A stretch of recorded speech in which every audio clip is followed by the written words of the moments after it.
నా దమ్మేటో నా ధైర్యం ఏంటో ఇప్పుడు రాష్ట్రం అంతా తెలుసు, జనసేన పట్ల మా జన సైనికులకి తెలుసు. అర్థమైందండి. నేను అక్కడ విజయనగరం పట్టించుకోవడం కారణం ఏంటంటే విజయనగరంలో కూడా చాలా మంది నాయకులు ఉన్నారు. అక్కడ నాకు వాళ్ళకి జరిగిన ఒక రకం డిస్కషన్ ఏంటంటే స్థానికుడే నాయకుడు ఉండాలి, మేము కూడా నాయకులు ఎదగాలి. ఉత్తరాంధ్రలో ఎక్కడికక్కడ నాయకులు లేరు, ఎక్కడి నుంచో వలస వచ్చిన నాయకులు అవుతున్నారు తప్ప స్థానిక నాయకులు లేడు. అన్న మీరు అక్కడ ఉన్నారు కదా, మళ్ళీ ఇక్కడ మీరు వస్తే మాకు ఎప్పుడు పదవులు వస్తాయి, మేము ఎప్పుడు రాజకీయం చేస్తారు, ఒక్క మాటకి నా మనసు కరిగిపోయి నేను ఇక్కడికి వచ్చేయడం జరిగింది. ఒక మాట సూటిగా చెప్తారా? చెప్పండి. గతంలో 18 స్థానాల్లో గెలిచిన చిరంజీవి గారు తీసుకెళ్లి పార్టీని కాంగ్రెస్లో కలిపేశారు. నిన్న మొన్న వైఎస్ఆర్టీపీ అని చెప్పేసి షర్మిల గారు పెట్టిన పార్టీని తీసుకెళ్లి కాంగ్రెస్లో కలిపేశారు. ఈరోజు పవన్ కళ్యాణ్ గారు ఒంటి చేతితోని పార్టీ నడిపించే పరిస్థితి, ఆయన ఒక్క స్థానాల్లో కూడా గెలవలేదు. మళ్ళీ పొత్తులతో తప్పితే గెలవలేము అని బహిరంగంగానే చెప్పిన మీ నాయకుడు ఈరోజు ఒకవేళ గెలిచినా సీఎం అయ్యే అవకాశాలు చాలా తక్కువగానే కనిపిస్తూ ఉంది. 30 స్థానాలు అడుగుతుంటే 25 ఇస్తామని, 20 అడిగితే 15 ఇస్తామని, ఇలాంటివే ఎక్కువగా వినిపిస్తూ ఉన్నాయి. పార్టీ కొనసాగుతుందా కనీసం? ఇప్పుడు మీలాంటి జన సైనికులు అందరూ నమ్మి 175 స్థానాలు కాన్స్టిట్యున్సీస్లలో కష్టపడిన వాళ్ళు ఉన్నారు. అందులో మీరు కూడా ఒకళ్ళు ఉన్నారు. టీడీపీ పార్టీతో పొత్తు కనుక ఖరారు అయితే 30 మంది తప్పితే మిగతా వాళ్ళందరి పరిస్థితి ఏంటి? సార్ మీకు విషయం తెలుసా, జనసేన పార్టీలో వచ్చిన నాయకులందరూ ఏదో పదవుల కోసం ఏదో ఆశించో సంపాదించుకోవడానికి వచ్చిన వాళ్ళు ఎందరో అయితే లేదు. జనసేన పార్టీలో సంపాదించుకోవడానికి వేరే పార్టీలు ఉన్నాయి, వైఎస్ఆర్సీ పార్టీ మిగతా పార్టీలు. జనసేన పార్టీలోకి వచ్చిన కేవలం ప్రతి ఒక్క జన సైనికుడని లీడర్ అని పోరాటం కోసం, రాష్ట్ర బాగోగుల కోసం, విప్లవ భావాలు చూసి పవన్ కళ్యాణ్ అడుగులు అడిగేసి వచ్చాను. పవన్ కళ్యాణ్ గారు సీఎం అవ్వాలని నిజంగా ఆయన మనసులో పెట్టి తలుచుకుంటే 2 నిమిషాల పని. 2014లో అయిపోయిన ఆయనకి అలాంటి బుద్ధి లేదు. రాష్ట్రం బాగుండాలి, అరాచక శక్తుల్ని రాష్ట్రం బాగుండాలా, పవన్ కళ్యాణ్ ఒక్కడే బాగుంటే సరిపోతుందా? సార్ పవన్ కళ్యాణ్ ఎప్పుడో బాగున్నాడు, విషయం మీకు తెలదా? పవన్ కళ్యాణ్ ఎప్పుడో బాగున్నాడు, పుష్కలంగా ఆయన పుష్కలంగా సినిమాలు ఆడుతున్నాయి, కొన్ని వేల కోట్లు 100 కోట్లు వచ్చారు టైంలో కూడా వదులుకొని. మీ దందాలు బాగా నడవట్లేదా? మీరు ఎందుకు వచ్చారు రాజకీయాల్లోకి? ఆయన కూడా అలానే వచ్చి ఉండొచ్చు కదా. మీకు ఎవరు చెప్పాడు? పవన్ కళ్యాణ్ గారు రాజకీయాల్లోకి వచ్చింది ప్రజల కోసం, ప్రజల సంక్షేమం కోసం, ప్రజా పోరాటం కోసం, రైతుల కోసం, ఆడపిల్లల కోసం, నీతి నిజాయితీ కోసం వచ్చాడు పవన్ కళ్యాణ్. ధైర్యం ఉంటే ప్రజాక్షేత్రంలోకి వెళ్ళి పోటీ చేయొచ్చు కదా మీరు. ఎవరు ఎందుకు మరి ఎందుకు చేయట్లేదు? ప్రజాక్షేత్రంలో వెళ్ళి గెలిపోవటం చూసుకోవాలి. ఒక దుర్మార్గుడు జగన్మోహన్ రెడ్డిని గద్దెదించడానికి ఈ రోజు పొత్తు పెట్టుకున్నాం. మేము తలుచుకుంటే ఈ రోజు మాకు ఊపు ఉంది. జనసేన ఎక్కడ కూడా పోటీ చేస్తే గెలిచే అవకాశం ఉంది. కానీ పొత్తు ఎన్ని కట్టుకున్నాం, ఎక్కడ కూడా చిన్న హెయిర్ గ్రాప్ కూడా ఉండకూడదు. ఈ గ్యాప్ లో జగన్మోహన్ రెడ్డి ఎక్కడ దూరిపోయి మళ్ళీ అధికారంలోకి వస్తాడని చెప్పి ఒక రకమైన రాష్ట్రం పాడైపోతుంది భయంతో, ఇలా నియంతో వస్తే భూములను దోసుకుంటారని చెప్పి ఈసారికి మేము మాకు అధికారం వచ్చినా రాకపోయినా జగన్మోహన్ రెడ్డి గద్దెదించాలని ఒక ఉద్దేశంతోనే తల దించుకొని ఈ రోజు రాష్ట్ర భవిష్యత్తు కోసం మేము పొత్తు పెట్టుకోవడం తప్ప ఏదో పంచుకోవడానికో పదవులు సంపాదించుకోవడానికి ఏదో పోస్టులు చెప్పడానికి కూడా మా జనసేన పొత్తు పెట్టుకోలేదు. పవన్ కళ్యాణ్ గతంలో వాళ్ళన్న పార్టీని తీసుకెళ్లి 18 మంది ఎమ్మెల్యేతో కాంగ్రెస్ లో విలీనం చేసేసాడు. ఈయన గెలవకన్నా ముందే అన్ని పార్టీలతో పొత్తులు అయిపోయినాయి కదా. బీజేపీతో అయిపోయింది, సిపిఐతో అయిపోయింది, టీడీపీతో అయిపోతుంది. చిరంజీవి గారితో కోసం మాట్లాడే హక్కు కానీ మీకు కానీ నాకు లేదు. ఆయన ఒక నిజాయితీ పరుడు. చిరంజీవి గారిని రాజకీయ మొన్న కూడా చెప్పాడు, ఇలాంటి కుళ్ళు రాజకీయాలను ఇవ్వడలేకపోయానని చెప్పేసి. ఒక మనిషి ఏదైనా పోరాటం వెళ్తాడు, యుద్ధంలో పోరాటం చేయలేనప్పుడు సైలెంట్ ఉండిపోవడం బెటర్. వచ్చిన యుద్ధానికి వెళ్ళి సాగు దెబ్బ తినే కంటే కాంగు ఉండిపోయి ప్రజలందరూ మంచి ఆ రకంగా చిరంజీవి గారి పార్టీ సాగు తప్పి బతికి మళ్ళీ తప్పితే కంటెస్ట్ చేసినట్టయితే కనపడట్లే. ఈ రోజు రాష్ట్ర రాజకీయాలు కానీ దేశ రాజకీయాలు కానీ జనసేన పార్టీ చుట్టూ పవన్ కళ్యాణ్ చుట్టూ తిరుగుతున్నాయి.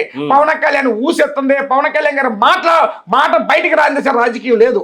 చూస్తున్నారు రాష్ట్ర రాజకీయాలు, దేశ రాజకీయాలు కానీ. ఈ రోజు టీవీ ఛానల్ కానీ, మీలాంటి యూట్యూబ్ ఛానల్ కానీ, సోషల్ మీడియా కూడా పవన్ కళ్యాణ్ గారు చుట్టూ ఎందుకు? ఒక నిజాయితీ పరుడు, ఒక గొప్పోడు, ఒక యోధుడు, ఒక విప్లవోధుడు. అలాంటి వ్యక్తి ఈ రోజు రాజకీయాలు శాసిస్తున్నాడంటే భయం. జగన్మోహన్ రెడ్డి భయం పుట్టుకోలేదా? జగన్మోహన్ రెడ్డి తిరుగుతున్నాయి మరి సార్ 100 మంది అదే మీడియా కేపాల్ చుట్టూ కూడా తిరుగుతున్నాయి. సార్ మీరు ఏదో డ్యామేజ్ చేద్దాం పవన్ కళ్యాణ్ గారిని అనుకుని ఏదో మీ సొంత ప్రయోజనాలు చేస్తే అవ్వదు సార్. కేఏ పాల్గొనదు, పవన్ కళ్యాణ్ జగన్మోహన్ రెడ్డి నియంత్రణ వచ్చి ఆయన కొట్టదు. కానీ ఒకటి నిజాయితీ ఉంటది, ప్రజలకి గుండెట్టేటోడు ఎవడో తెలుసు. ఈ రోజు పవన్ కళ్యాణ్ రైతుల గాలి వదిలేస్తే 30 కోట్ల రూపాయలు జనాలకు ఫ్రీగా ఇచ్చాడండి. ప్రతిపక్షులు ఉంటారు, జగన్మోహన్ రెడ్డి ఇచ్చారా? ఒక్క రూపాయి ఇచ్చారా? దొంగ దోసుకున్నారు జనాల్ని. ఏం మాట్లాడుతున్నారు మీరు? 30 కోట్లు నీవు నేను 10 రూపాయలు ఎవరా? ఈ రోజు నేను సంపాదించి నేనే 1 లక్ష రూపాయలు ఎవరికి కూడా 30 కోట్లు ఇచ్చాడు. అలాంటి నీతి మంత్రులు మీరు కేఏ పాల్తో కోరుతో పోలుస్తారండి? కేఏ పాల్ నాయకుడు కాదా? నాయకుడు అయితే అవ్వచ్చు. ఇలా మాట్లాడమని చెప్పారా పవన్ కళ్యాణ్ మిమ్మల్ని? ఆయన కూడా పద్ధతి తప్పే మాట్లాడుతూ, పద్ధతిగా మాట్లాడి చాలా మంచోడే. కేఏ పాల్ వ్యతిరేకించట్లేదు. మీరు కేఏ పాల్తో పవన్ కళ్యాణ్ పోలుస్తుంది తప్ప కేఏ పాల్ కి మాకు ఎటువంటి శత్రుత్వం లేదు. పవన్ కళ్యాణ్ గారు కూడా కేఏ పాల్ ఎటువంటి శత్రుత్వం లేదు. పవన్ కళ్యాణ్ ని జగన్మోహన్ రెడ్డి గారితో పోల్చమంటారా? జగన్మోహన్ రెడ్డి ఎవడండి? ఎవడు అసలు నాకు అర్థం కాదు. రాష్ట్ర ముఖ్యమంత్రి. ఎవడు ఎలాగయ్యాడు ముఖ్యమంత్రి? ఎలాగయ్యాడు? ప్రజలు నువ్వు నేను ఓటేస్తే లైన్ లో నుంచి ఓటేసేదో న్యాయం చేస్తానంటే అదే ప్రజాబలం అత్యధికంగా ఆయనకే ఉంది కదా. మరి ఎప్పటి వరకు అది? మీ నాయకుడికి ఒక్క టికెట్ కూడా గెలవలే, కూడా ఎలక్షన్ లో గెలిచిన 2-3 సంవత్సరాల వరకే ఆ పవర్ ఏదో కనిపించింది. తర్వాత నుంచి ఈయన ఎప్పుడు దిగిపోతాడా, రాష్ట్రానికి ఎప్పుడు దరిద్ర ప్రజలు చూసే స్టేజ్ తెచ్చుకున్న ఒక దౌర్భాగ్యపు ముఖ్యమంత్రి మన జగన్మోహన్ రెడ్డి గారు. నీకు సంగతి తెలుసా? మన దేశంలోనే అత్యధిక అవినీతి పడ్డ ముఖ్యమంత్రి, 16 కేసులు ట్రయల్ రన్న ముఖ్యమంత్రి మనకి ప్రూవ్ అవుతుంది సార్. భలే చెప్తాను. డబ్బుండి కోట్లు కొనేస్తుంటే జాకీలు మేనేజ్ చేసే లాయర్లని అన్ని మేనేజ్ చేస్తుంటే ఎక్కడ ప్రూవ్ చేస్తారు చెప్పండి? అలాంటి అవినీతి ప్రభుత్వం ఇలాంటి కేసులు మాఫీలు చేసుకుంటూ ఇలా జనాలు మేనేజ్ చేసుకుంటూ చట్టాలు మేనేజ్ చేసుకుంటూ తిరిగే నాయకుడు ఉండకూడదనే కదా ఈ రోజు పవన్ కళ్యాణ్ ఒక మెట్టు దిగి టీడీపీతో పొత్తు పెట్టుకున్నారు. దాని మేకే అవసరం టీడీపీతో పొత్తు పెట్టుకోవడానికి. జగన్మోహన్ రెడ్డి నియంత్రణ వ్యక్తి ఈ రాష్ట్ర పొలిమేరలో కూడా కనపడకూడదు. అది మా ప్రధాన ధ్యేయం. తర్వాత పదవులు అంటారు, ముఖ్యమంత్రి అంటారు. పవన్ కళ్యాణ్ గారు యోగంలో ఉంటే ఎవడు ఆపలేడు. ఈ ఎలక్షన్ కే ముఖ్యమంత్రి అవుతాడు. దమ్ము ధైర్యం ఉంటే ఒక ప్రశ్నకు సూటిగా సమాధానం చెప్తాం. ఒక ముఖ్యమంత్రి ఈ రాష్ట్రంలోనే కాదు ఇండియా మొత్తంలో జగన్మోహన్ రెడ్డి లాగా సవాల్ చేసిన ఒక్క ముఖ్యమంత్రిని చూపియండి. స్థానాలు 175 ఉంటే 175కు 175 గెలిచి తీరుతాం. పని చేసి మీకు మంచి జరిగి ఉంటే మాకు ఓటేయండి. ప్రజలే మా పక్షాన స్టార్ క్యాంపెయినర్స్ అని చెప్పిన ఏకైక నాయకుడు జగన్మోహన్ రెడ్డి. మీ నాయకుడి గురించి చెప్పండి. మీకు విషయం చెప్పరా? మిమ్మల్ని సూటిగా క్వశ్చన్ అడుగుతాను. మన దేశంలోనే అందరు ముఖ్యమంత్రులు ఎంతైతే సంపాదించారో ఒక జగన్మోహన్ రెడ్డి సంపాదించారు. ఎక్కడి నుంచి వచ్చింది? ఇలా బాబు గారి సొమ్మ, నీది నాది, దోసుకున్న డబ్బు ఇది. అరుస్తే కాదు ఏమన్నా ప్రూవ్ చేస్తారా? ఎందుకు ప్రూవ్ తెలియదండి. జగన్మోహన్ రెడ్డి ఎవరండి? జగన్మోహన్ రెడ్డి గారు ఎవరు? ఒక సామాన్య డాక్టర్ కొడుకు. అప్పుడు ఆస్తులు ఎంత, ఇప్పుడు ఆస్తులు ఎంత? ముఖ్యమంత్రి కొడుకు అయితే కోట్లు సంపాదించేసుకోవచ్చా? నేను ముఖ్యమంత్రి వేల కోట్లు మీ అందరం దోసుకోవచ్చా? నేను చెప్తా 1000 కోట్లు సంపాదించారు. మానవంగా చేస్తే డబ్బులు రా, చెడ్డ పేరు వస్తుంది. ఆ సంగతి మీకు తెలియదేమో. జగన్మోహన్ రెడ్డి లాగా 1000 కోట్లు మీరు సంపాదించడానికి మా మీద కేసులు లేవు, మా మీద ట్రయల్ రన్ లేవు, మా మీద భూ కబ్జా కేసులు లేవు, మా మీద రేప్ కేసులు లేవు. నిజాయితీ పరులు బారించుకొని తిరుగుతాం. ముక్కా శ్రీనివాస్ చుట్టూ చేసినటువంటి కబ్జాలో డబ్బుల పరంగానో ఎన్నో రకాలైన సిబిఐ సిడిఐ తిరుగుతా ఉన్నాయి, కానీ అరెస్ట్ చేయలేకపోతున్నారు. కారణం చాలా పెద్ద పెద్ద కోసులు. నిజాయితీ పరుడు సార్, నీతిమంతునండి, కష్టజీవినండి, రైతు బిడ్డనండి, కష్టపడి సంపాదించిన డబ్బుని అలా మేనేజ్ చేసుకుంటూ వస్తున్నాను తప్ప ఎవరినో జాకిల్ మేనేజ్ జగన్మోహన్ రెడ్డి లాగా చట్టాన్ని గౌరవించి తలదించే పనులు ఎప్పుడు చేయండి. నేను చట్టాన్ని గౌరవిస్తాం. మాకు పోలీస్ డిపార్ట్మెంట్ అన్నా, కోర్టు అన్నా, లా అండ్ ఆర్డర్ అన్నా సరే చాలా గౌరవం. పవన్ కళ్యాణ్ గారు మేము ఎప్పుడు మాకు చెప్పేది ఏంటో తెలుసా? తప్పు చేస్తే నటు పిల్లి పెట్టుకుని ఉరిదీసే చట్టాలు వచ్చినప్పుడే ఈ మానభంగాలు ఆగుతాయి, ఈ భూభంగాలు ఆగుతాయి, ఈ దౌర్జన్యాలు గారు. సూటికి ఇంకో ప్రశ్న చెప్తాం. మీ మీద ఉన్న అభియోగం కూడా 60 సెంట్ల భూ కబ్జాని, ఆ ఒరిజినల్ డాక్యుమెంట్ ని ఇద్దరు భార్య భర్తలవి మీ దగ్గర పెట్టుకున్నారని రీసెంట్ గానే సాక్షిలో మీ గురించి కథనం వచ్చింది. కొనుక్కుంటే సాక్షి ఎవరిదండి? 1000 ఛానల్ గొప్ప, ఒక ఛానల్ గొప్ప, 1000 మంది 1000 ఛానల్ నా కోసం గొప్పగా చెప్పి ఒక సాక్షిలో నా మీద భూ కబ్జా అని చెప్పేస్తే నమ్మేస్తారా? ఇంకో చేతిలో ఫోన్ ఉంటే దీని గన్నలో రాసి పెట్టుకుని అందులో డైరెక్ట్ గన్ను ఉంటే ఆ రోజు తీసి చెప్పచ్చు కదా. ఇదంతా చెప్తాను కదా, నా గన్ లైసెన్స్ ని రెన్యువల్ ఆపడం కోసం చేస్తున్న స్కెచ్. ఇంకో విషయం, 60 సెంట్ల భూమిని, ఆ ఒరిజినల్ డాక్యుమెంట్ ని మీ ఆధీనంలో పెట్టుకొని వాళ్ళు మీ గురించి వస్తా ఉంటే గన్ను పెట్టి బెదిరిస్తా ఉన్నారని ఒకటి, రౌడీలను పెట్టి బెదిరిస్తున్నారని ఇంకొకటి, నిమిషం చంపేస్తామని చెప్పి బెదిరిస్తున్నారని ఒకటి. ఎందుకండి 60 సెంట్ల భూమి మీరు తీసుకున్నారు ఆ డాక్యుమెంట్ ని? ఓకే, ఇప్పుడున్న ప్రభుత్వం మీ జగన్మోహన్ రెడ్డిది, ఇప్పుడున్న చట్టం మీ జగన్మోహన్ రెడ్డిది. అలా పని చేస్తే నేను జనసేనలో ఉంచుతారా? ఈ పాటికి ఎత్తారు, తీసుకెళ్ళా మీద 33 కేసులు పెట్టారు. ఎందుకంటే నిజాయితీ పోనండి. నేను కొనుక్కున్న భూమిని నాకు తక్కువ రేటుకి అప్పుడమ్మి జగన్మోహన్ రెడ్డి వచ్చిన తర్వాత రాజధాని ప్రకటిస్తే రేట్లు పెరిగిపోతే రెక్కలు వచ్చేస్తే మళ్ళీ ఎక్స్ట్రా డబ్బులు కావాలి డిమాండ్ చేస్తే మీరు ఇస్తారా? ఆ రోజు ఆ రూపాయి నేను ఇచ్చిన ₹1,00,000 గొప్ప, ఈ రోజు ₹1,00,000 అయిపోయింది చెప్పి నాకు 2 కోట్లు ఒరిజినల్ డాక్యుమెంట్ ఆ కపుల్కి ఇచ్చేసారు. అసలు ఎవరు నా మీద ఆ భార్య భర్తల డాక్యుమెంట్ మీ దగ్గర ఉన్నాయా లేవా? ఒరిజినల్ ఏ భార్య భర్త డాక్యుమెంట్ లో మా దగ్గర ఏది ఉన్నా సరే రిజిస్ట్రేషన్ నేను కొనుక్కుంటాను సార్. రిజిస్టర్ ఆఫీస్కి వచ్చి రిజిస్ట్రేషన్ ఎంత చేస్తారు? కొనుక్కున్నప్పుడు నా డాక్యుమెంట్ నాకు ఇవ్వరా? ఏం మాట్లాడతారు? ఇప్పుడు మీరే ఉన్నారు, ఓ ప్రాపర్టీ ఎవరికి అమ్ముతారు, ఏం అమ్మిన జరిగింది తర్వాత అసలు మళ్ళీ ఏం జరిగిందంట సార్? ఏమని జరిగితే కోర్టు కేసు పెట్టాలి కదా, మాకు అర్థం కాదు. కేసు పెట్టాలా? చట్టాలే ఊరుకుంటాయా? అసలు మీరు చేసిన ఏమైనా చేస్తేనే ఆ రోజు అందరు విశాఖపట్నంలో జన సైనికులు అందరినీ అరెస్ట్ చేస్తే మిమ్మల్ని ఒక్కరిని అరెస్ట్ చేయలేదు. పోలీస్ మేనేజ్మెంట్ మీ వెనకాల అంత బలంగా పనిచేస్తున్నాయి. ఏ ఐపీఎస్ అధికారులు ఏ ఐఏఎస్ అధికారులను మేనేజ్ చేస్తున్నారు? ఇంతకు ఎంత ఇస్తున్నారు వాళ్ళకి? సార్ మీకు విషయం చెప్పనా, ఇప్పుడున్న ప్రభుత్వం నాది కాదు. పొద్దున్న లెగితే జగన్మోహన్ రెడ్డిని ఏకడం మా పని. ఆయన వాళ్ళ ప్రభుత్వం, వాళ్ళ మనుషులు, వాళ్ళ మినిస్టర్లు తలుచుకుంటే మీ పోలీసులు మీ పక్కన ఉంటా, మా పక్కన ఉంటా. అంతకంటే బలంగా ముక్కా శ్రీనివాసరావు ఎలా మెయింటైన్ చేస్తున్నారు ఐపీఎస్ ని? పోలీస్ ఆఫీసర్లు కూడా కష్టపడి చదువుకొని ఒక ఐపీఎస్ ర్యాంక్లోని ఒక సివిల్స్కో లేదా గ్రూప్ 1 ప్రిపేర్ వచ్చిన వాళ్ళు అందరూ కలిపి వాళ్ళకు నీతి ఉంటుంది. కానీ ఇలాంటి అవినీతి ప్రభుత్వం వచ్చినప్పుడు వాళ్ళు తలదించుకొని పని చేయవలసి వస్తుంది వాళ్ళకి. కానీ ఒక నిజాయితీ పని టచ్ చేయాలన్నా, ఆయన ఏమైనా అరెస్ట్ చేయాలన్నా, వాళ్ళ మీద ఏ ఆరోపణలు చేయాలన్నా వాళ్ళకంటే ఒక ఇది ఉంటుంది కదా సార్. ఊరికే చేస్తారా? వస్తే ఎందుకు అది మీద ఏం తెలియదు బలవంతంగా మేము చేయాలని చేయరు కదా. అలా ఎందుకు అవుతుంది? నిజాయితీగా ఉంటే ప్రపంచంలో ఎవడేం చేయలేడు సార్. మీకు ఒకటే మాట చెప్తున్నాం, మనం తప్పు చేస్తే బురదలో పడిపోయినా కాలు జారి తల దెబ్బతో చచ్చిపోతాం. నిజంగా చెప్తాం, మనకి యోగం లేకపోతే. అదే మన నిజాయితీ పడితే 1000 కత్తిపోటు మనం పొడిచినా మనకి దేవుడిగా నూకలు చెల్లిపోతే బ్రతికే ఉంటాం. ఆ ఒక్క నీతిని నమ్ముకుంటే బతకాలి ప్రతి మనిషి కూడా. మనకి శాతం అయితే 10 రూపాయలు సంపాదిస్తే బలహీనని పెట్టు, నేను కాపాడుతుంది. అంతేగాని నువ్వు 1000 కోట్లు దోసేసి నువ్వు అవినీతి పడు అని చెప్పేసి మమ్మల్ని కూడా ఆయనలాగా అవినీతి పనులు చేసేది. నువ్వు జగన్మోహన్ రెడ్డి నువ్వు అవినీతి పడు అని మేము ఆయన నిలదీస్తే మమ్మల్ని అవినీతి పనులు అంటారు. నీ బ్యాచ్ నీ కడపలు అందరూ భూ కబ్జా మమ్మల్ని కబ్జా కోర్లు అంటారు మీరు. నాకు అర్థం కాదు. నేను పెద్ద బొట్టు బంగారం పెట్టేసుకుంటే భూ కబ్జా కోర్లులాగా గోండాలా కనపడతారండి నిజాయితీ పనులు. నా బొట్టుని, నా సనాతన ధర్మం, నా నీతి నిజాయితీ ఉండబెట్టుగా ఈ రోజు ముక్కా శ్రీనివాస్ గారు గౌరవిస్తారు. అన్ని పార్టీలు గౌరవిస్తారు నాకు. ఎందుకంటే ఆయన ఏం చేసి నిజాయితీగా ఉంటాడు. 10 మందికి అన్నం పెడతారు. వదిలేసారు 100 మంది మా ఆఫీస్కి ఎందుకు వస్తున్నారండి? ఒక ఎంపీ ఎమ్మెల్యే ఆఫీస్ ముందే ఓ 10-20 మంది ఉండరు. మా ఆఫీస్కి 100-200 మంది ఎందుకు వస్తున్నారు చెప్పండి? ఇక్కడ న్యాయం జరుగుతుంది. కష్టపడి వచ్చాను కనుక పేదవాడికి పక్కన కొమ్ముగాడి అనుకున్నాను. నేను ఆడపిల్లల పక్కన కొమ్ముగాడి అనుకున్నాను. ఎంతమంది ఆడపిల్లలు లైవ్ లో వచ్చి చెప్పారు నా కోసం? అన్నం పెట్టుకుని ప్రాణం నిలబడ్డని చెప్పలేదా? ఎన్ని మీడియా ఛానల్లో చూడలేదు? ఎందుకు చెప్పారు? నా కోసం ఒక ఆడపిల్ల వచ్చి ఇలా తప్పు చేశాడు, ఇలా మోసం చేశాడు. ఒక పక్క ఆడపిల్లలకు అన్యాయం జరుగుతుంది, నేను వాళ్ళ పక్షాన నిలబెడుతున్నా అంటున్నారు. ఒక పక్క కొడాలి నాని, పేర్ని నాని, రోజా వీళ్ళంతా ముక్త కంఠంతో 3 పెళ్లిళ్ళు చేసుకొని ఆ 3 ఆడపిల్లల జీవితాన్ని కూడా సరిగ్గా నిలబెట్టలేని పవన్ కళ్యాణ్ ఈ రాష్ట్రాన్ని ఆడబిడ్డల పరువుని ఎలా నిలబెడతాడంటే ఏం చెప్తారు? పనికి మాలి వెధవలాళ్ళు. అర్థమైందా? ఒక సంస్కారాన్ని వెధవలాళ్ళు. ఒకే పిల్లలతో సంసారం చేస్తున్నందుకు పనికి మాల ఏంటి? ఒకే పిల్లలతో సంసారం చేసిన అందరూ పనికొచ్చాడు అనుకోవచ్చా? చేతకాక పిల్లలతో లొంగుండొచ్చు కదా. పవన్ కళ్యాణ్ గారు ఏ పెళ్లి కూడా ఒక లీగాలిటీగా ఆయన మీరు ఎవరన్నా పెళ్లి చేసుకుంటారు సార్, మీకు మీ భార్యకి కొన్ని టర్మ్స్ నచ్చకపోతే విడాకులు తీసుకుంటారు. కోర్టులో చట్టాలు ఎందుకున్నాయి? కానీ పేరు నాని, కొడాలి నాని, రోజా గారు చేస్తున్నటువంటి కమెంట్స్ ని ఏ లెక్కగా స్వీకరిస్తారు మీరు? మేమైతే స్వీకరిస్తాం అండి. కుక్కలు వస్తున్నా వదిలేస్తాం. దారిని పోయిన ప్రతి కుక్కని కొట్టుకుంటా పోతే మీకు నాకు టైం సరిపోదు. ఒక వీధి కుక్క అరిసిందని వదిలేస్తున్నాం. అప్పుడప్పుడు మరీ మితిమించిపోయి కన్సోలో వచ్చింది అనుకోండి, చెప్పు తీసుకొడతాం. మరీ ఎక్కువైపోతే మెడకాయ ఎరగొడతాం. బహుమాటలు అని చెప్తాం. అది ఎంతటోడైనా సరే. ఇలాంటి రాజకీయాన్ని ప్రోత్సహిస్తున్నారు. ఎందుకు చెయ్యం? ఎలాంటి రాజకీయాలు? ఇలాంటి మెడలు ఇరగొడతాం, కత్తితో కొడతాం, లేకపోతే చెప్పులతో కొడతాం. నేను ఒకటంటే 10 చెప్పకండి. మెడ ఎరగొడతాం సార్. మరీ అన్యాయంగా ఎవడింట్లో దూరిపోయి ఎవడింట్లోకి వచ్చేసి ఇష్టం వచ్చినట్టు యాసాలు వేస్తుంది ఎవడో చూస్తూ ఊరుకుంటాడా? మీ ఇంట్లో పిచ్చుకొక సొరబడిపోతే నువ్వు చూస్తూ ఊరుకుంటావా?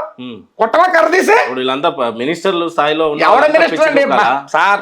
ఇక్కడ మినిస్టర్లు ముఖ్యమంత్రులు చెప్పకండి సార్. మనం ఓటేస్తే గెలిచిన వాళ్ళు సార్. మీరు కూడా ప్రజాసేవలో నీతి నిజాయితీగా బతికి 4 మాయ మాటలు చెప్తే మీకు ఓట్లేస్తారు. అయినా చాలా మంది ముఖ్యమంత్రులు, చాలా మినిస్టర్లు ఉన్నారు. ఏ కర్ణాటక ముఖ్యమంత్రులు కానీ మినిస్టర్లు కానీ బూతు మాట్లాడుతున్నారా? ఇలాంటి వలగర మాట్లాడుతున్నారా? ఇలా అరాచకాలు చేస్తున్నారా? తమిళనాడులో చేస్తున్నారా? బీహార్లో చేస్తున్నారా? అంతకంటే ఘోరంగా ఇక్కడ తయారవుతుంది ఈ రోజు. ఎలా ఇంత ముందు ఎప్పుడైనా ఒక మినిస్టర్ బూతులు తిట్టాడా? ఆడు ఈడు నా కొడకాన్ని ఎప్పుడైనా తిట్టాడా? నీ పిల్లలు ఏం చేస్తావు? ఒక రాష్ట్ర ముఖ్యమంత్రి ఉండి పిల్లలు స్కూల్ మీటింగ్లోకి వెళ్ళి నీకు ఎంతమంది పిల్లలు, నీకు ఎంతమంది మొగులు ఇలాంటి మాట్లాడుతాడండి? ముఖ్యమంత్రి గౌరవం అదా? ఆయన స్థాయి అది కాదా? స్థాయి దిగి మాట్లాడుతున్నాడు ఆయన. ముఖ్యమంత్రి మేము కూడా గౌరవిస్తాం. రాష్ట్ర ముఖ్యమంత్రి మీకైనా నాకైనా ముఖ్యమంత్రి. ఆయన మంచిగా ప్రజలు మంచి పరిపాలన ఇచ్చినప్పుడు, అందరికీ గౌరవం ఇచ్చినప్పుడు చేతిలో నమస్కారం పెడతాం. నాకు చాలా దగ్గర నుంచి మీ గురించి తెలుసుకున్నప్పుడు పవన్ కళ్యాణ్తో చాలా సాన్నిహితంగా ఉంటారు. మిమ్మల్ని చూస్తే ఆయనకు ఒక రకమైన కొంత ధైర్యం ఉంటుంది, మంచి వ్యక్తి అన్నట్టు ఆయన మిమ్మల్ని ఆదరిస్తాడు. అలాంటి పవన్ కళ్యాణ్ మిమ్మల్ని నమ్మి విజయనగరం ఎంపీ స్థానాన్ని మీకు ఇచ్చాడు. అవును. అలాంటి పవన్ కళ్యాణ్ మీద ఇలాంటి ఆరోపణలు వస్తున్నప్పుడు, ఎందుకంటే ఒంటి చేతి పోరాటం సినిమాలు చేసిన తర్వాత రాజకీయాలు నడిపించడం అంటే అంత ఆషమాషిగా. గతంలో వాళ్ళ తండ్రులు ఎంపీలు ఉన్నారు, మినిస్టర్ ఉన్నారు, లేకపోతే సీఎంలో ఉన్నారు. అలాంటి వాళ్ళు ఈరోజు పార్టీని నడిపించలేక, ఉదాహరణకు షర్మిల గారిని చూడండి, వైఎస్ఆర్టీపీ పెట్టి సంవత్సరం పాటు కూడా నడిపించకుండా విలీనం చేసింది. అలాంటి పవన్ కళ్యాణ్ గత 10 సంవత్సరాల నుంచి పార్టీ నిలబెట్టుకొని నడిపిస్తూ ఉన్నాడు. మీలాంటి జన సైనికులంతా నిజం చెప్పండి, గుండె మీద చేతేసుకొని చెప్పండి, 175కు 175 స్థానాల్లో జన సైనికులు అంతా కలిసి పోటీ చేద్దామని రెడీగా ఉన్న పక్షాన తీసుకెళ్ళి 30 స్థానాలతోనే మమ అనిపిస్తుంటే నిజంగా గుండె మీద చేతేసుకొని మీ మనసులో ఏముందో చెప్పండి. మీరే కాదు, 175 స్థానాల్లో ఉన్న ప్రతి ఎమ్మెల్యే అభ్యర్థి గురించి చెప్పండి. ఈ 5 సంవత్సరాలు ఖచ్చితంగా కష్టపడి కాన్స్టిట్యున్సీలో గల్లీ గల్లీ తిరిగి ప్రజల కష్టాలు తెలుసుకున్న ప్రతి జన సైనికుడు కంటెస్ట్ చేయడానికి సిద్ధంగా ఉన్నాడు. ఈరోజు పొత్తుకు కారణం ఏంటో చెప్పండి. మీరు నిజాయితీగా అడిగారనుక నేను నిజాయితీగా చెప్తున్నాను. మాకైతే స్టార్టింగ్లో పొత్తు మీద ఇంట్రెస్ట్ లేదు, ఇష్టం లేదు. చాలామంది పోరాడాను, చాలా డిబేట్లో నేను కూడా అన్న సింగిల్గా చేద్దాం, మన పొత్తు అది లేదు ఏమి లేదు. అది పొత్తు అంటే పెట్టుకుంటే పవన్ కళ్యాణ్ గారు సీఎం అభ్యర్థి అయితేనే పొత్తు పెట్టుకుంటాం, లేకపోతే లేదని డైరెక్ట్గా చెప్పేవాడిని. తర్వాత నుంచి ఇలాగ ఎప్పుడైతే పొత్తు వచ్చిందో చాలామంది లైవ్లో నాకు డిబేట్లో ఫోన్ చేసి అన్న మీరే మారిపోయారని మాట్లాడారు. కానీ పవన్ కళ్యాణ్ గారు ఒకటే చెప్పారు, ఈ రాష్ట్ర భవిష్యత్తు కోసం, నా కోసం కాదు, మీకోసం కాదు, 10 తరాలు రాష్ట్రం బాగుండడం కోసం పొత్తు పెట్టుకుని చెప్పారు. చాలా మంది జెండా మోసారు, చాలా మంది జనాల్లో జనసేన పార్టీ మేమందరం జెండా మోసి పార్టీని బలంగా తీసుకెళ్ళమే. ఈరోజు నాకు సీట్ ఇస్తే హ్యాపీ, ఇవ్వకపోయినా ఫుల్ హ్యాపీ, అంతే తప్ప నువ్వు పోరాటం చేద్దాం ప్రజలు సాయం చేద్దాం అంటే పదవుల కోసం కక్కుర్తి పడకూడదు. ఇప్పుడు పవన్ కళ్యాణ్ ఉన్నారు, ఇప్పుడు మొక్కాసీను, ఇంకొక 2-3 ఉన్నారు, పంచకల సందీప్, లేకపోతే ఇంకొక 4-3, ఇలాంటి వాళ్ళందరికీ ఏంటంటే సీట్ ఇచ్చినా ఇవ్వకపోయినా మా జనసేన పార్టీ వదిలిపోరు, వీళ్ళు నన్ను పట్టుకునే ఉంటారు, నా పార్టీ నా భావాలతోనే ఉంటారు, మిగతా వాళ్ళు ఒక సీటు బతు పోతారని చెప్పి ఎత్తే వాళ్ళు తప్ప మాకు చెప్తా కదా మా మీద నమ్మకం ఉంది. అదే నమ్మకం ఆయన పెట్టుకున్నాం. మా నాయకుడు ఏది చెప్తే అది మేము శిరహాసిస్తాం. ఎందుకంటే ఆయన ఎందుకు పెట్టాడో పొత్తు, రాష్ట్ర ప్రయోజనం అన్నాడు, చూద్దాం. ఇప్పుడు ఆయనకి ఇప్పుడు ప్రస్తుతానికి ఏంటంటే ఈ పవన్ కళ్యాణ్ గారు సీఎం కాదు, అయ్యే అవకాశం లేదని ఎక్కడ లేదు కదా. ఏమో ఈ పొత్తులో ఆయన సీఎం అవచ్చు, దశ ఉంటే ఆవిడ ఆపలేడు. సీఎం అయ్యి యోగంగా నామ రాసుకుంటే ఈ 2024 రాష్ట్ర ముఖ్యమంత్రి అవుతారు. వైఎస్ఆర్సీపీ నేతలు ప్రధానంగా జన సైనికులకు చెప్తున్నటువంటి ఇది ఏంటంటే ఆయనకి సినిమాలు ఉన్నాయి, రేపు ఓడిపోతే వెళ్ళి సినిమాలన్నా చేసుకొని బతుకుతాడు, కానీ ఆయన నమ్ముకున్న జనసేన కార్యకర్తలంతా నడి రోడ్డు మీద వదిలేసి వెళ్ళిపోతాడు. ఎందుకు పోతాం? మీరంతా కాదు, ఆయనే గెలవడానికి కూడా ఛాన్సెస్ లేదు. కాబట్టి అప్రమత్తంగా ఉండండి. శ్రీనివాసరావు కూడా వర్తిస్తుంది. రేపు మీకు టికెట్ ఇవ్వకపోయినా ఆయన పవన్ కళ్యాణ్ గారు సినిమాలు చేసుకుంటారేమో, కానీ మీరేం చేసుకుంటారు? మాకేముంది సార్, వ్యవసాయం చేసి వచ్చిన వాళ్ళు టికెట్ ఇవ్వకపోవడం, ఇవ్వకపోతే పోయి చెడిపోవడం అని ఉండదు. జనసేనకి ఎవరో 1000 కోట్లు దారపోసి లేదు, లక్షల కోట్లు ఎవరో కలిపి డొనేషన్లు ఇచ్చేలేదు. పవన్ కళ్యాణ్ గారు సొంతం. ఒకవేళ గెలిస్తే చెప్పారు కదా, లాస్ట్ టైం ఓడిపోయాడు, ఏమైనా భయపడిపోయాడా, కుంగిపోయాడా, పార్టీ మూసాడా? సినిమాలు తీస్తూ ఓ పక్కన మళ్ళీ పార్టీని నడుపుకుంటూ ఇలా ఉబుకెత్తి పైకి వచ్చాడు పైకి. అది దట్ ఈస్ పవన్ కళ్యాణ్. అలాగే మేము కూడా మాకు ఆయన ఆశయాలతో ఉండేవాళ్ళం సార్. మీకు తెలియదు, మా జనసేనలో కొంతమంది మాలాంటి ఉన్నాం, అక్కడక్కడ ఉంటాం రాష్ట్రంలోనే. మేము చాలా పవర్ఫుల్గా ఉంటాం. పవన్ కళ్యాణ్ గారే మా జీవితం. పవన్ కళ్యాణ్ గారి నీడ షాడోలో ఎంటాడుతూ ఉంటాం. ఎవడ కన్నేస్తున్నాడా, ఎవడే దొంగ నా కొడుకు ఎటు నుంచి వస్తాడా, ఎవడ ఎన్ని పోటీ పొడిస్తే చూస్తూ ఉంటాం. ఏదైనా పవన్ కళ్యాణ్ ఇప్పుడు కూడా చెప్తున్నాం, కొత్త మా పార్టీలోకి వస్తాను, పవన్ కళ్యాణ్ కొంతమంది సీట్లు ప్రకటిస్తున్నారు. వాళ్ళకి కూడా ముందు ఇదే వార్నింగ్, మీరు సీట్లు ఇచ్చి పవన్ కళ్యాణ్ మేము నమ్మి సీట్ ఇస్తున్నారు, ఒక ఛాన్స్ ఇస్తున్నారు, అది కాపాడుకోండి. గెలిచిన తర్వాత ఎదవ రాజకీయాలు పక్క పార్టీలకు వెళ్ళిపోయి పవన్ కళ్యాణ్ ఎన్ని పోటీ పొడిస్తే నువ్వు గెలిచిన తర్వాత ఎమ్మెల్యేని కూడా చూడం. మొక్కా సీన్లేటలు కొంతమంది అయితే ఉన్నారు, అప్పుడు చెప్పాను ఇప్పుడు చెప్పా, చాలా డేంజర్. మేము కరుడు గట్టే ఉంటాం, ఒక నిజాయితీ పడి కాపలాగా కాసుకొని కూర్చుంటాం. ఛత్రపతి శివాజీ ఆశయాలతో ఉన్నోళ్ళు మేము, అర్థమైందండి. తొక్క తీసేస్తాం, మేము కనపడే టైంలో కనపడతాం, పదవులుగా శ్వాసించాం. పవన్ కళ్యాణ్ వ్యక్తి పరిపూర్ణంగా ఉండాలి, అలాంటి మంచి వ్యక్తి అయినా చౌకవేర భావాలు కలిగిన వాడు, అర్థమైందండి. ఒక భగత్ సింగ్ యొక్క అంత తెగింపున్న వ్యక్తి అయినా, అలాంటి వ్యక్తి కోసం మనం బాగుంది. మన కోసం కాదు సార్, మన పిల్లలు, మన భవిష్యత్తు రానున్న కాలంలో ఏం నేర్చుకుంటున్నారు, ఈ బూతులు నేర్చుకుంటున్నారండి. ఈరోజు విశాఖపట్నం సిటీ గంజాయికి అలవాటు పడిపోయింది సార్.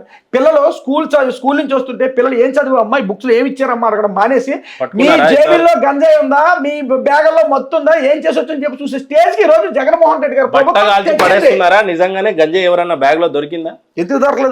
ఎన్ని కేసులు? ఒకసారి టాస్క్ ఫోర్స్ పోలీస్ స్టేషన్ వెళ్ళండి. పట్టుకున్నారా మీరు? మేము ఎందుకు పట్టుకుంటాం? ఎందుకు లేదు సార్. మీకు ఇంకో అసలు విషయం చెప్తా, నిజం. మీరు సూటిగా దమ్ముంటే నాతో పడండి.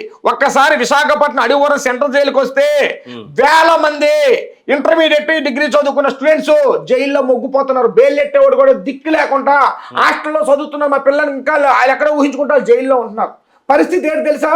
గంజాయి గంజాయి తాగినందుకు కూడా కాదు, ఈజీ మనీకి అలవాటు పడిపోయారు. గంజాయి అమ్ముకుంటే 10 రూపాయలు వస్తుందని చెప్పి తప్పుడు దానికి వెళ్ళిపోతున్నారు పిల్లలు. వాళ్ళు వెళ్ళిపోయి దొరికిపోయి జైల్లో ఉండిపోతున్నారు. ఈ తల్లిదండ్రులకు ఎక్కడ తెస్తే తెలిసి కూడా కామ్ అయిపోతున్నారు. నా పిల్లలు ఇలా గంజాయి అమ్మి జైలుకి వెళ్ళిపోయి పరుగు పోద్దని చెప్పి రిలీజ్ అయ్యే వరకు అలా ఉంటారు. బెయిల్ తెచ్చుకొని డబ్బులు లేకుండా మీరు అడిగి జైలుకి వెళ్ళండి. నా దగ్గర డేటా ఉంది. కొన్ని 100 మంది 1000 మంది జైల్లో ముగ్గుపోతున్నాయి ఈ గంజాయి వల్లే. గంజాయి అమ్మో గంజాయి కొట్టో దొరికిపోయి. అర్థమైందండి? ఎవరు చూపిస్తారు అందరినీ? ఎంతసేపు మారా సోగా ఉన్నది చూపిస్తారు తప్ప అలాంటివి చూపించండి. ఇలాంటి అవినీతి విశాఖ ఉత్తరాంధ్ర జిల్లాలో ఉంది. ఉత్తరాంధ్ర ప్రజలు ఏంటంటే సార్, చదువుకున్న పిల్లలకి ఇక్కడ ఉద్యోగాలు లేవండి. బీకామ్ బీఈడి చదువుకున్న వాళ్ళు కూడా తెలంగాణ ముంబై పోయి సెక్యూరిటీ గార్డ్ ఉద్యోగాలు చేసుకుంటారు. ఆ పరిస్థితి ఏంటి? ఉత్తరాంధ్ర సరైన వనరులు లేవు. జగన్మోహన్ రెడ్డి ఎంతసేపు రాజధాని అంతా చెప్ప ఒక్క ఫ్యాక్టరీ తెచ్చాడు వైజాగ్కి, ఒక ఇండస్ట్రీ పెట్టారండి. ఏమైనా ఉందా? ఒక్క పరిశ్రమ ఉందా? ఐటీ మినిస్టర్ నేను ఒక ఐటీ కంపెనీ తెచ్చారా? ఏం చేస్తారు సార్? పిల్లలు తెలియక, తల్లిదండ్రులు బాధలు పడలేక, రైతులు బాధలు పడలేక, చదువుకోవడానికి టౌన్ వచ్చినప్పుడు మనం కూడా 1 కేజీ గంజాయి అమ్మితే 10 రూపాయలు వస్తుంది, ఎవడో అమ్ముతున్నాడు అని చెప్పి అలా చెడివేస్తానికి ఈజీ మనకి అలవాటు పడిపోతున్నారు. ఇవన్నీ ఎవరు? నువ్వు ఉపాధి ఇవ్వక, నువ్వు ఉద్యోగం ఇవ్వక, నేను సీఎం అని నమ్మి నీకు ఓట్లేశారు. నువ్వు ఓట్లేసినప్పుడు ఆడు ఉద్యోగం ఇవ్వు. చదువుకున్న బీటెక్ చదువుకున్న అది తగ్గ ఉద్యోగం. నువ్వు 2 లక్షల రూపాయలు జీతం ఇవ్వకపోవచ్చు, ఒక 40,000 రూపాయలు ఉద్యోగం ఇవ్వడానికి. ఆడే తప్పుడు పని చేయడు, ఆడి గంజాయి అమ్మడు, ఆడి జైలుకి వెళ్ళు, ఆడి ఫ్యామిలీ సంతోషంగా జగన్మోహన్ రెడ్డి దేవుడు ఫోటో పెట్టుకుంటారు. ఇవాళ నువ్వు నియంతవే, నువ్వు ఒక దుర్మార్గుడు ఎందుకు అంటున్నారు?